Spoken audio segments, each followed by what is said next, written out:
एक दिन की बात है, श्री परीक्षित जी महाराज के मन में विचार आया कि मुझे अपने नगर का निरीक्षण करना चाहिए। देखिए, राजा का कर्तव्य होता है, मालिक उसे कहा जाता है जो अपनी प्रजा में सुख सुविधा से रहे। तो महाराज राजा परीक्षित ने विचार किया, क्यों ना मैं एक बार प्रजा में देख के तो आऊं क्या हो रहा है। तो महाराज एक जगह बड़ी विचित्र दशा को देखा। क्या देखा? बोले गाय बछड़े आंसू बहाते रोते जा रहे हैं और एक निर्दयी दुष्ट उनके पीछे पड़ा हुआ है और दोनों आपस में बातें कर रहे हैं। कोई किसी को दोष नहीं लगा रहा, आपस में चर्चा कर रहे हैं कि हम किसको दोष दें, अपने दुख का कारण किसको बताएं। महाराज बैल का एक पांव टूटा हुआ है और गौ माता को वह एक काला काला व्यक्ति डंडा से मारता हुआ जा रहा है। राजा परीक्षित ने जब यह दृश्य देखा, क्रोध में भर करके बोले, यह दुष्ट कौन है? वह हाथ जोड़ करके शरण में आ गया। तो क्षत्रियों का धर्म होता है, जो शरण में आ जाता है उसको मारते नहीं हैं, शरणागत होते हैं। जो शरण में आ गया उस पर कृपा कर देना चाहिए, ये सबका नियम होना चाहिए। गलती अगर कोई कर रहा है और वो बाद में आपकी शरण में आ जाए तो उसे माफ कर देना चाहिए। और महाराज गौ माता से पूछा कि आप क्यों रो रही हैं? बोले परीक्षित के राज्य में आपको जिन गोविंद ने, जिसका नाम ही गोविंद गौ माता की कारण पड़ा, आज उस गौ माता पर इतना कष्ट है। आज इस कलिकाल में भी देखा जा रहा है कि रोड पे, सड़क पे, हाईवे पे गौ माता दर दर भटकती रहती हैं। सब लोग कुत्ते तो पालने का बहुत शौक कर लेते हैं, पर गौ माता कोई पालता है? कुत्ते अपने बेड पे, पलंग पे लिटा लेते हैं, सुला देते हैं, उनके लिए बिस्किट इत्यादि की व्यवस्थाएं कर देते हैं। एक बात बता दें, शास्त्रों में स्पष्ट लिखा है दया सब पर करना चाहिए, परंतु शास्त्रों का यह भी नियम है कुत्ते को घर में नहीं पालना चाहिए, क्योंकि कुत्ता का रोम जितने स्थान पर गिरेगा वहां महाराज दरिद्रता का वास हो जाएगा। और गौ माता की विशेषता यह है कि गौ माता का घर में अगर आप लेपन कर दोगे वहां लक्ष्मी का वास हो जाएगा। क्योंकि एक बार की घटना आपको बता ही देते हैं, हम समय हो रहा है पर अभी लाइट चली गई थी तो उसमें भी थोड़ा विलंब हुआ। एक बार की बात है कि गौ माता के शरीर में, देह में सब देवताओं को वास ब्रह्मा जी ने दिया। गौ माता के प्रत्येक अंग में सब देवी देवता का वास है। तो सब जल्दी जल्दी चलो, हमें भी वास चाहिए गौ माता में, हमें भी चाहिए। तो सभी आते जा रहे हैं, वास मिलता जा रहा है। पर महाराज गंगा मैया और लक्ष्मी मैया पीछे रह गई, वो आ नहीं पाई। उन्होंने ब्रह्मा जी से निवेदन किया, हम थोड़ा अपना श्रृंगार करने के लिए पीछे रह गई थी, हमें 16 श्रृंगार करना पड़ता है, इसलिए हमें टाइम लग गया। तो बोले अब तो हाउसफुल हो गया है, अब आपके लिए कोई जगह नहीं है।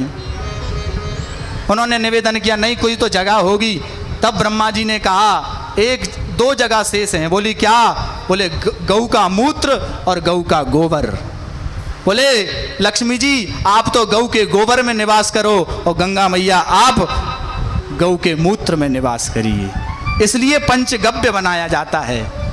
पंचगव्य किसे कहते हैं? 5 चीज़ों से मिलकर के बने, उसे पंचगव्य कहते हैं। कोई भी यज्ञ या अनुष्ठान करने से पहले पंचगव्य पीकर ही शुद्ध देह पवित्र होती है।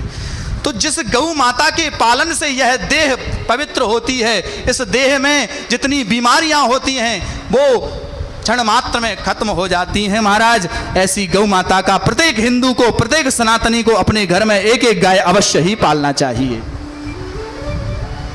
गौ माता के लोग सोशल मीडिया पर पोस्ट तो बहुत कर देते हैं, अरे गौ माता देखो ऐसे, फिर आपने उनके लिए किया क्या? आपने एक गौ माता की सेवा करी?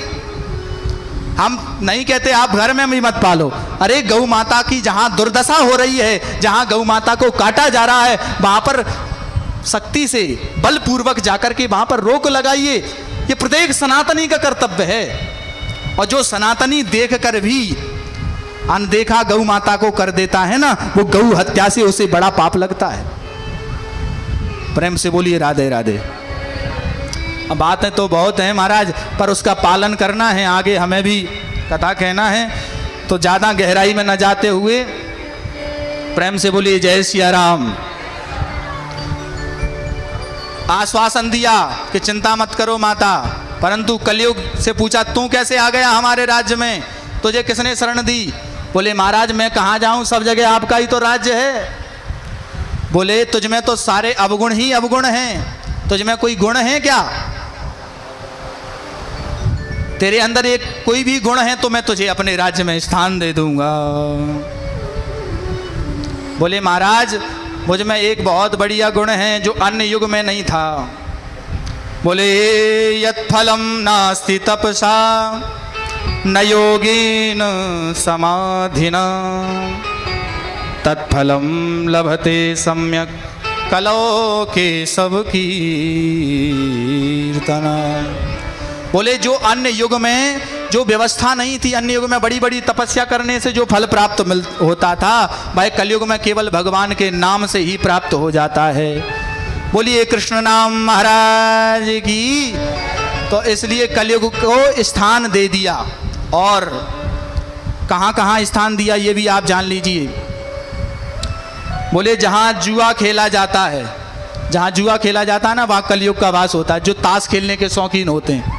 और जहाँ मदरापान होता है वहाँ भी कलयुग का वास होता है, और जहाँ लंपट पुरुष निवास करते हैं वहाँ भी कलयुग का वास होता है, और जहाँ हिंसा होती है वहाँ भी कलयुग का वास होता है।